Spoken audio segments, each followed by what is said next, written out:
LTO San Jose Occidental Mindoro. At same time, Your Honor, Mr. Ted, pati yung LTO, kawasan po rin. Same. Pag-aari nyo daw yung pinag-uusapan kaninang ban na binanggit yung body number kanina at yung although hindi pa proven kung yun nga yung umiikot-ikot, ang tanong ng committee nga, may ban kayo? Yes, Mr. Chair. Kailan daw ko po nangyari, Mr. Chair? Hindi, ito nga, ang ano ngayon, pinatutunayan na sa inyo nakarehistro. Opo, sa akin nga po. So, may ban kayo, nag-ano kayo for hire? Hindi po. Ano tong ban na to? Personal na gamit Yes nyo? po, Your Honor. Ayun. Ito ba yung ban na lumabas sa litrato kanina? Yes po, Your Honor. Yung katabi ni ano, Yes habang po. nagtatapon ng basura? Opo, yes, Your Honor. Ayun, so yun yung ban. Nakita mo yun na pau-pau, yung ban na sa litrato kanina? Yes po, Your Honor. Yung ba yung sinasabi na nanay mo na umiikot-ikot? O hindi ikaw nakakita? Hindi po ako nakakita. Yung nanay mo? Opo. So, maihahalin tulad ba natin doon sa larawan kanina? Maaari po. So, ngayon, inaamin nyo, Mrs. Ruiz, na meron kayong ban? Yes po, Mr. Chair. So, pwede ba natin sabihin dito na nagutos kayo na yung ban ay umikot-ikot, tumali-aligid sa bahay ni Pau Pau? Hindi po, Your Honor. Wala Hindi po niya ban kami yun? inutusan. Wala po. Kulay puting ban. Hindi nga po namin kilala yan, Your Honor, kung saan nakatira yan eh.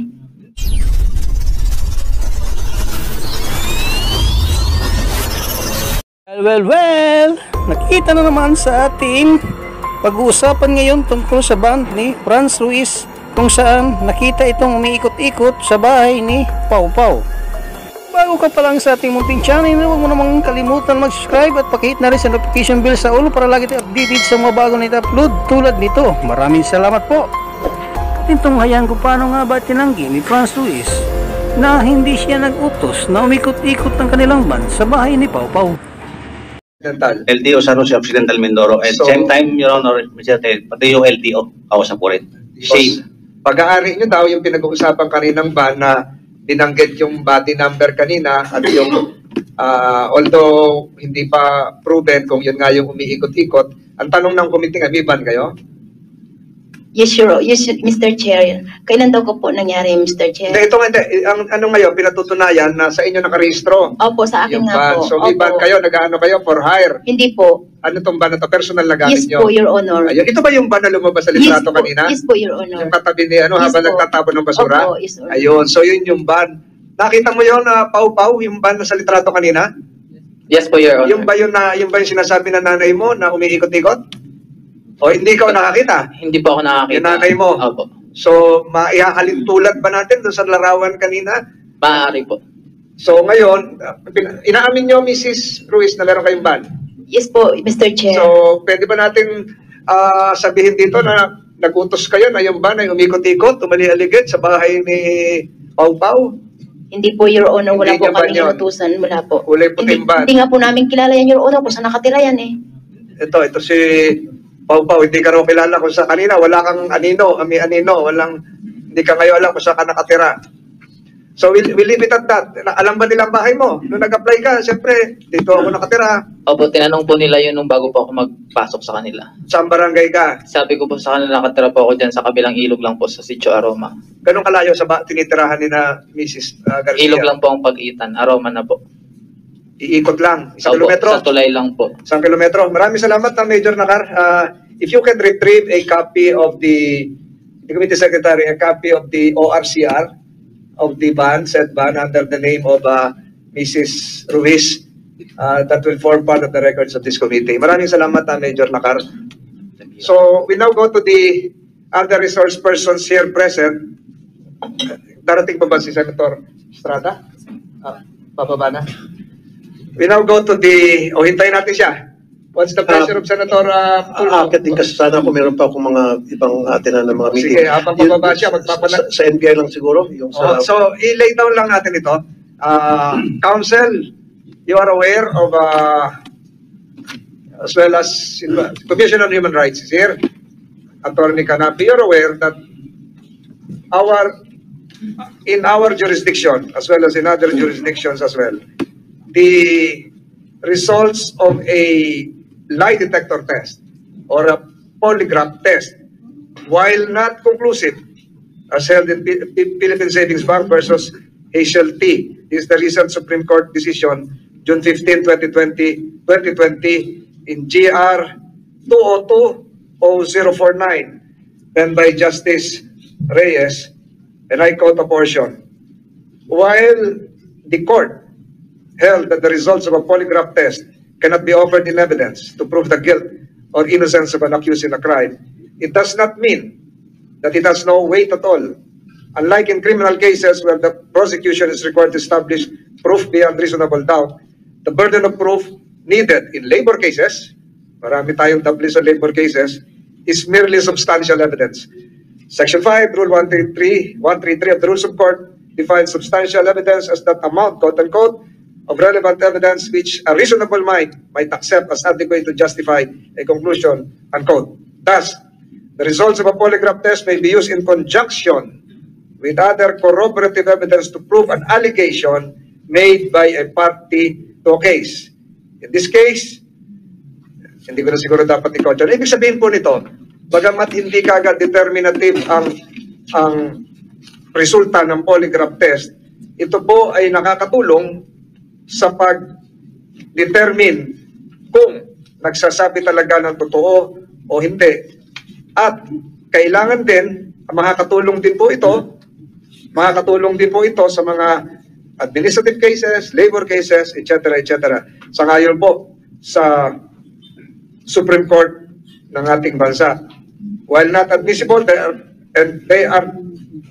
it is important to understand that polygraph results are not admissible as evidence in most courts of law as they are sometimes considered unreliable. But someone's honesty or credibility can be determined by other investigative techniques, and that include a lie detector test. Noong nakaraang hearing, pumayag po sa motion ni Senator Estrada at Senator Tulfo at pinayagan po ng committee ito na magtawagin ng NBI, at nagpapasalamat tayo, nandito sila, ang Chief ng Polygraph Division, ang Assistant Director ng NBI, na mag-conduct ng polygraph examination.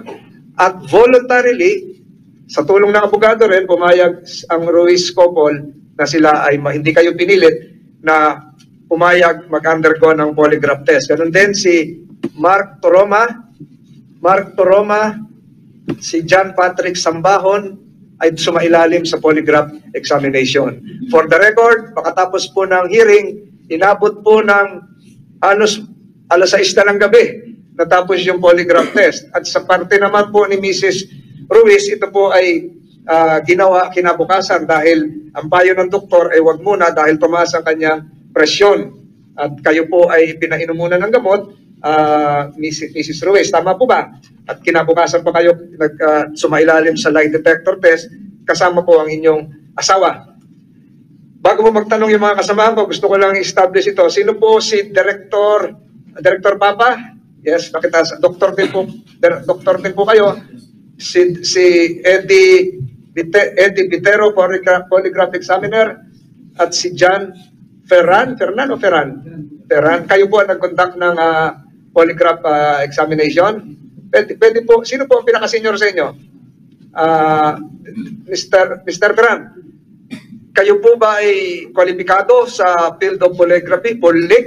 At gano'ng katagal na kayo nagiging polygraph examiner sa NBI? I was almost 9 years in being polygraph examiner. The provision of the lie detector result. This is Polygraph Report 2023-046-C, signed by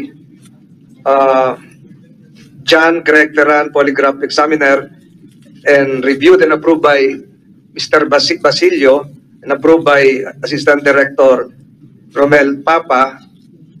Ang nakalagay po dito, and then before that, yung pong abogado nyo nandun nung first attempt ng polygraph. Wala po, Your Honor. Hindi, nakadalawang attempt yun eh. Hindi ba? Yung una, yung masama pakaramdam o kinabukasan. Wala. Yung una, wala rin. Wala po. So, tatanungin ko ngayon ang NBI, ano pong ibig sabihin ng indicative of deceptions? Who can answer this? How do you explain this in layman's language? So yung ibig sabihin po yung sa Tagalog, ang ibig pong sabihin, nagsisinungaling po yung subject nung ibigay po yung mga tanong na nabanggit po sa report. Ano ba yung tanong? Kung ikaw na magbasa? O so dito po, Your Honor, sa polygraph test ni Franelyn Ruiz, yung mga tinanong po sa kanya na nagsisinungaling siya ay ito po. Totoo bang lahat ang mga akusasyon o paratang laban sa iyo ni Ate LV Vergara? Ang sagot? Ang sagot po niya ay hindi po, pero meron po siya ditong deceptive reaction. Yung pangalawa, ikaw Ano ba yung- mismo? Ang Mabalik ko lang sa tanong ni Senator, if I, with the permission of the Chair, mabalik ko lang sa tanong ni Senator Francis. Ano ibig sabihin nung indicative of deception? Ano naging reaction niya nung tinanong mo siya? Nagkaroon po, sa polygraph tracing segment po kasi, Your Honor, meron po silang 4 na klase ng tracing segment. Isa po yung average tracing segment, yung sunod po ay reaction tracing, pangatlo po ay relief tracing, at saka yung pang-apat po ay distortion tracing. Pagka po ang subject ay nagsasabi ng totoo, usually po makikita doon ng tinatawag na average tracing. Average Yes po. tracing. Yes po, ang ibig po Alright. sabihin nito, ito po yung kanyang normal na tracing segment. Na kung saan, Nagre-reflect ba yan sa ano niya? yes po, sa equipment? chart paper, yes po. Alright. So pagka nagsisinungaling po yung subject, lumalabas po dito yung tinatawag na reaction tracing. Sa Yung- layman terms po, reaction tracing po. Yung sa layman terms po, ito po yung nagde-deviate po yung tracing segment from yung average tracing po, nagde-deviate po kung anong classic pattern po yung lumalabas. Nababago po, yung sinasabi kong average tracing po yung normal, nababago po yan. At the time na ibinigay po yung tinatawag na relevant question. So, pag nagsinungaling, kuha ka agad. Yes po. O, ito, nagtanong ako kanina kung nandun yung abogado ng first night eh. Eh, sabi nyo, wala. Ito, sinasabi ni Atty. Mortel, nandun ka raw, Atty. Arugay. Nung magpapirma po, patapos na po, magpipirma ako ng Hindi, copy. nandun ba yung abogado nung unang gabi na sumama yung pakiramdam mo, ipopolygraph ka sana, tumaas lang yung BP, kaya hindi natuloy. Your Honor, I was accompanying Mr. Ruiz Oh, and the tinanong other ka? 2 persons who were inside the Padilla. So you were there? Oo, She was downstairs, Your Honor. Kasi But you were present in the premises. I was present during the conduct of... First attempt.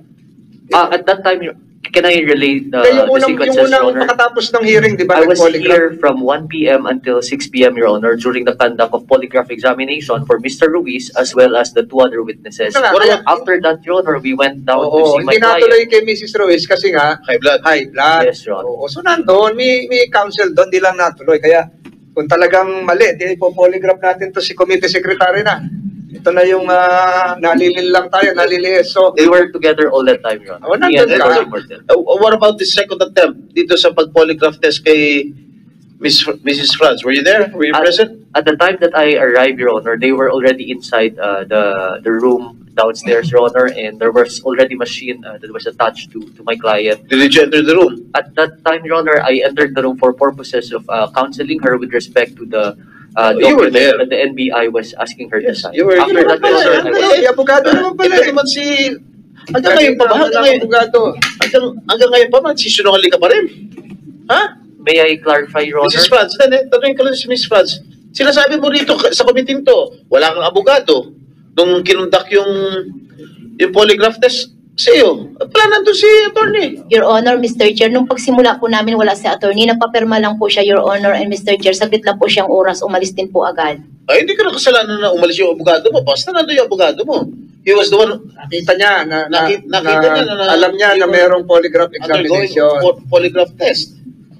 Oh. Hanggang ngayon, sinungaling ka pa rin. She is nodding her head. So, Senator Estrada, you can proceed with Alright. your questioning. Okay, sa NBI, okay. Nung kinunan mo who conducted the polygraph tests dito sa mag-asawa? Yung sa babae po, Your Honor, si Greg Peran po Sa yung babae? nagtatak ng... Sa lalaki? Ako po yun. Alright. Nung kinunan mo ng polygraph test to si Mr. Ruiz, pwede mo nga ilarawan yung kanyang disposition? Kalmado ba siya? Ninenervyos ba siya? So, nung kinunan po, Your Honor, ng polygraph examination si Mr. Ruiz, kalmado naman po siya, tsaka cooperative po. Cooperative? Yes. Okay. Ikaw naman, Mr. Ferran? Yes, you, Your Honor. you conducted the polygraph test to Mrs. Franz. Am I right? Yes, Your Honor. Kumusta naman yung disposition niya? Nervous ba? Kalmado ba? O stress siya? O whatever? Nung una po kasi, Your Honor, is hesitant po siya kasi nga yung counsel niya at that time is may inasikasa po mga documents. So, sinasabi niya na kung okay lang daw na antayin niya yung counsel niya at the time. Pero sinabi niya po, Your Honor, na antayin niya daw muna po yung counsel niya at the time. Did you wait for the lawyer? Si Atty. Morton naman po nag-confirm na sumasang-ayon naman po yung counsel nila na i-undergo po ng polygraph examination si Miss Franz. But Mrs. Franz. did the lawyer witness the conduct of the polygraph test? Yes, Your Honor. Kasi alam po niya Was naman there? Itong si Atty. Rugay was there, present there? na-inform po sa ni Atty. Mortel. At the same time, nagsabi lang sana may asikasan po mga document. Pero nag-confirm naman sana okay lang naman po na i-undergo po namin ng polygraph examination that time po, Your Honor. No, was he physically present? Yes, Your Honor. During? During actual examination, no po, Your Honor. But ang sabi ni Atty. Rugay, pumasok na siya sa kwarto. Opo, Your Honor, pumasok po sa. Pero, Did you see him enter the room? yes, Your Honor. What did he do? Did he witness it? May pinasay na lang po sa Your Honor ng mga documents kay Miss And then he Franz. left. And he left po, Your Honor. So without witnessing it? Yes, Your Honor. But before I conduct examination, Your Honor, nagpapirma po kami ng consent or pahintulot po kay Miss Franz na pahintulot po para i-undergo po sa ng polygraph examination that time po. Okay. So ibig sabihin dito sa resulta mo, Franelyn Ruiz polygraphs indicated to the examiner that responses indicative of deceptions occurred at the following relevant questions, etc., etc. Napaliwanag mo sa amin kay Senator Tolentino na ibig sabihin yung ng indicative of deception. So ibig mo bang sabihin nagsisinungaling si Ginong Franz? Yes, Your Honor. Mr. Viterbo, ikaw nag-ano kay Mr. Ruiz? Yes, Your Honor. So ibig sabihin nagsisinungaling sila. Naisip Mr. Ruiz. Yes po. Paano nyo yung talaga nasisiguro na talaga nagsisinungaling? During the actual examination kasi, Your Honor, we conducted 3 series of the polygraph examination upon the subject. As yun po rin kasi procedures paggamit ng computerized polygraph system, dapat po 3 series. So, after po ng 3 series na yon, tinignan po namin results, consistent po yung kanyang reaction doon sa tanong na ibinigay ko sa kanyang during the actual test. Consistent denial. Yes po, consistent po na nagsisinungaling siya doon sa...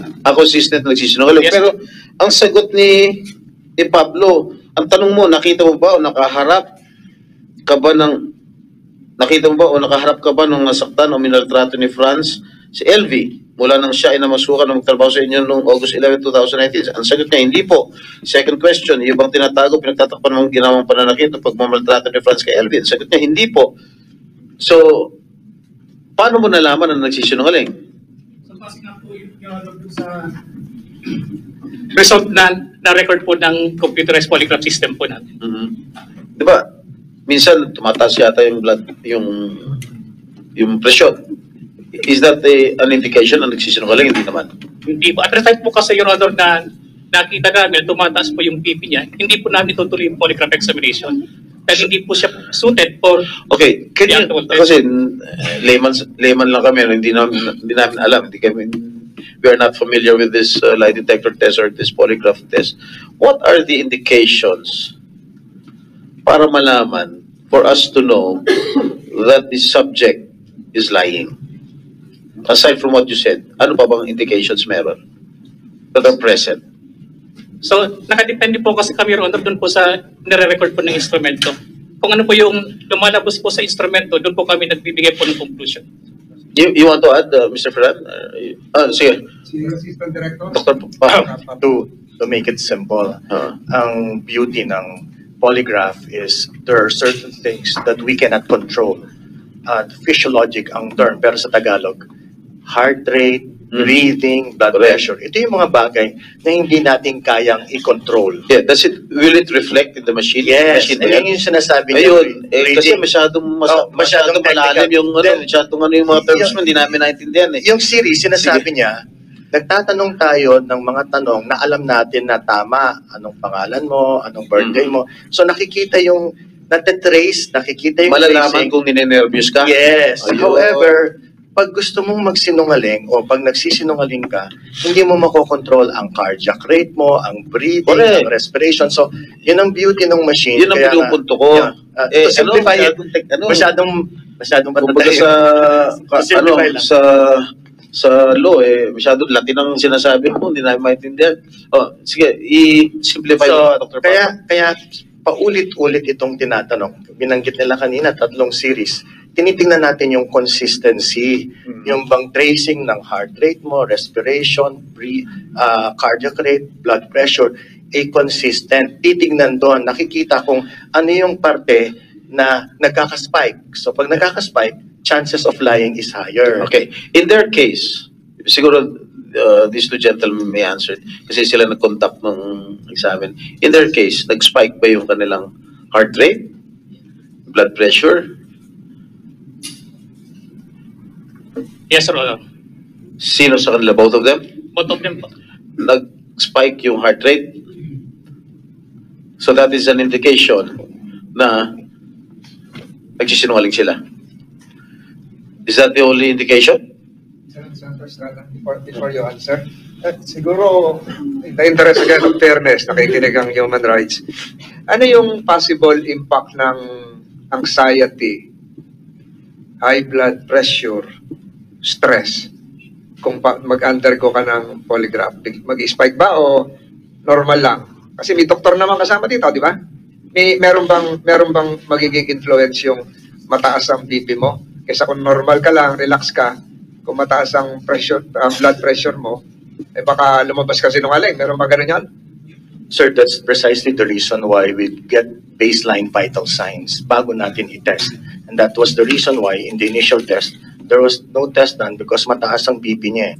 But I totally agree with you na high blood pressure, anxiety can cause it. So that's the reason why at the start, meron tayong mga standard questions. So pinahinga muna siya? Pinagpahinga siya. Pinatulog muna siya nung gabi, kinabukasan nung siya? Nung time na yun, sir, yes. So nung binipi siya, okay na yung BP niya?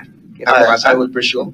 I wasn't there, Your Honor, sorry. So the following day, Your Honor, nung bago namin in-examine si Ms. Ruiz, pinabipi po muna namin. At the same time, yung result po is normal na. Normal? Yes po. Okay, doktor ng Senado yon. Yes po. So normal siya, kaya tinuloy niya yung polygraph. Yung BP niya po that time is 120 over 71 po. So okay yun. BP ng teenager yun. Diba? So relax siya. So that can result into the accuracy of the test. So, ang tinatanong lagi pag may polygraph, yung mga countermeasures. Paano magiging are there countermeasures to detect? Ito po ang ating video. Maraming salamat po sa panonood at walang sawang suporta.